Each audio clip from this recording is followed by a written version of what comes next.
नमस्कार, SBT news में आपका स्वागत है। पेश है 14 मई रविवार सुबह 6:15 बजे राजस्थान की बड़ी खबरें। कर्नाटक विधानसभा चुनाव में कांग्रेस पार्टी की जीत पर प्रधानमंत्री नरेंद्र मोदी ने ट्वीट कर बधाई दी। उन्होंने कहा कि कर्नाटक विधानसभा चुनाव में जीत के लिए कांग्रेस पार्टी को बधाई, लोगों की आकांक्षाओं को पूरा करने के लिए मेरी शुभकामनाएं। साथ ही उन्होंने एक अन्य ट्वीट में लिखा है कि उन सभी को धन्यवाद देता हूं जिन्होंने कर्नाटक चुनाव में हमारा समर्थन किया है। मैं भाजपा कार्यकर्ताओं की कड़ी मेहनत की सराहना करता हूं। हम आने वाले समय में और भी अधिक ताकत के साथ कर्नाटक की सेवा करेंगे। वहीं राज्य के मुख्यमंत्री बसवराज बोम्मई ने भी हार स्वीकार कर ली। कर्नाटक सीएम बोम्मई ने हार कबूल करते हुए कहा, हम मंजिल तक नहीं पहुंच पाए। कर्नाटक के मुख्यमंत्री ने साथ ही कहा, हम विस्तृत विश्लेषण करेंगे और एक राष्ट्रीय राजनीतिक दल के रूप में हम विभिन्न स्तरों पर अपनी कमियों को देखेंगे, उसमें सुधार करेंगे और इसे पुनर्गठित कर लोकसभा चुनाव में वापसी करेंगे। उधर कांग्रेस महासचिव प्रियंका गांधी ने कर्नाटक विधानसभा चुनाव में पार्टी की जीत तय नजर आने के बाद शनिवार को प्रदेश की जनता का आभार जताया और कहा कि ये देश को जोड़ने वाली राजनीति की जीत है। पाली जिले के सुमेरपुर क्षेत्र में जवाई बांध में चल रहे महंगाई राहत शिविर का मुख्यमंत्री अशोक गहलोत ने अवलोकन किया। इस दौरान उन्होंने लाभार्थियों से चर्चा भी की, दिव्यांगों को स्कूटी वितरित की। इसके बाद जनसभा में शामिल हुए, जहां उन्होंने संबोधित करते हुए कहा कि कर्नाटक चुनाव में कांग्रेस की जीत से भाजपा के शीर्ष नेतृत्व को बड़ा झटका लगा है। दूसरी ओर देश में कांग्रेस के पक्ष में माहौल बना है, इसका फायदा आने वाले चुनाव में नजर आएगा। उन्होंने कहा कि राहुल गांधी की भारत जोड़ो यात्रा से कर्नाटक चुनाव में जीत दर्ज करने में अहम योगदान रहा। मुख्यमंत्री गहलोत ने जवाई बांध में आयोजित जनसभा को संबोधित करते हुए कहा कि उन्होंने पाली का बजट में बहुत ध्यान रखा, पाली वालों को बिना मांगे संभाग दिया। जवाई बांध को पुनर्भरण के लिए 2,554,000 करोड़ का बजट दिया। उपराष्ट्रपति जगदीप धनखड़ की राजस्थान में अजमेर की पुष्कर की प्रस्तावित यात्रा के दौरान आम श्रद्धालुओं के लिए जगत पिता ब्रह्मा जी मंदिर में कल प्रवेश बंद रहेगा। अलवर के मिनी सचिवालय के लोकार्पण के लिए जैसे ही सीएम प्रवेश द्वार पर पहुंचे तो अचानक नेताओं की भीड़ दौड़ पड़ी। पुलिस ने रोकने की कोशिश की लेकिन नहीं माने। यही नहीं, डीएम कार्यालय में जाते समय अंदर घुसने की जल्दी में लोगों ने आपस में धक्का मुक्की भी की, सुरक्षा घेरा भी टूटा, अव्यवस्था हुई तो कमांडो ने फीता हाथ में पकड़कर लोगों को दूर करने की कोशिश की, लेकिन इसके बाद भी लोग सीएम के करीब जाने में जुटे थे।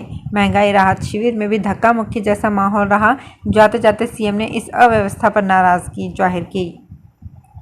जयपुर में इनकम टैक्स डिपार्टमेंट की ओर से शनिवार को प्रसिद्ध होटल समूह हाईवे किंग के ठिकानों पर छापेमारी की गई। आयकर विभाग की अन्वेषण शाखा की टीमों ने होटल ठिकानों पर एक साथ रेड की कार्यवाही की।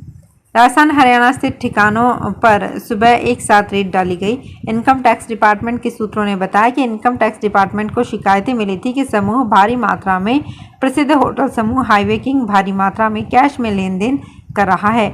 खास तौर पर कैश का यूज होटल के लिए खरीदी और लीज पर ली जाने वाली जमीनों के लिए किया जा रहा है। राजस्थान में तेज गर्मी के बीच शनिवार को मौसम में बदलाव देखने को मिला। शाम 4 बजे बीकानेर के नोखा में तूफानी बारिश हुई। नागौर और लूनकरणसर में आंधी चली। इससे पहले 7 शहरों में तापमान 45 डिग्री सेल्सियस पहुंच गया था।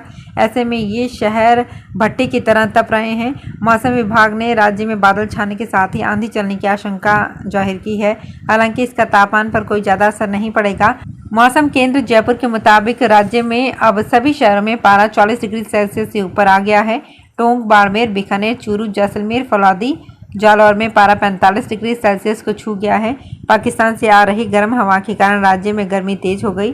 सीकर में जो तापमान 39 डिग्री सेल्सियस था वो 3 डिग्री सेल्सियस बढ़कर 42 पर आ गया।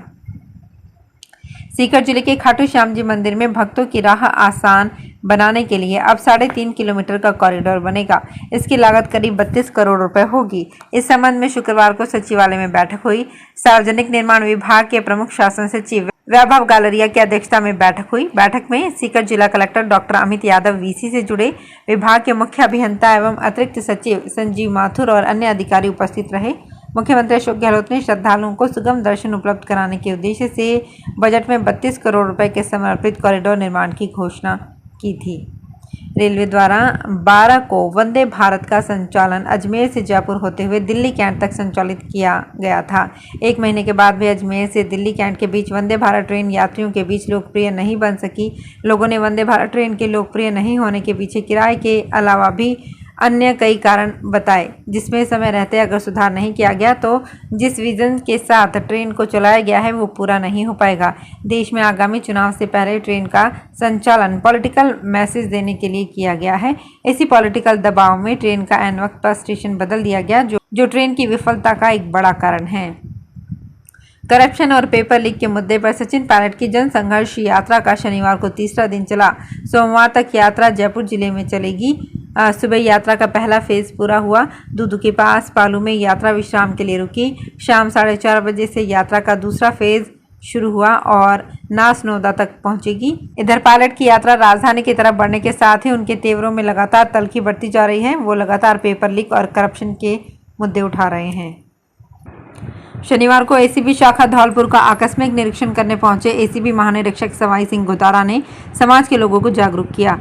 इस मौके पर उन्होंने समाज के लोगों को भ्रष्टाचार के खिलाफ बेझिझक शिकायत करने की अपील की।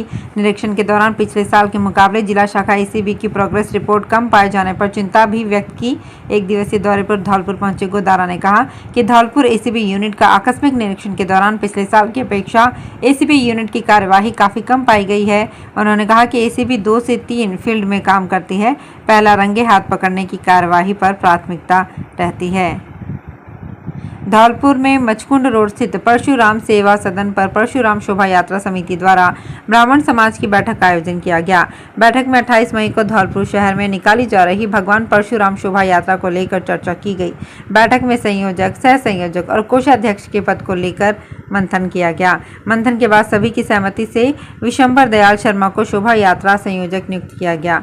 कोषाध्यक्ष के रूप में प्रमोद भारद्वाज और सह संयोजक के रूप में राजेश महेंद्रपुरा, मुकेश हनुमानपुरा, ब्रजेश मुखरैया और संजय दीक्षित उर्फ दुग्गी के साथ मीडिया प्रभारी राम शर्मा को नियुक्त किया गया।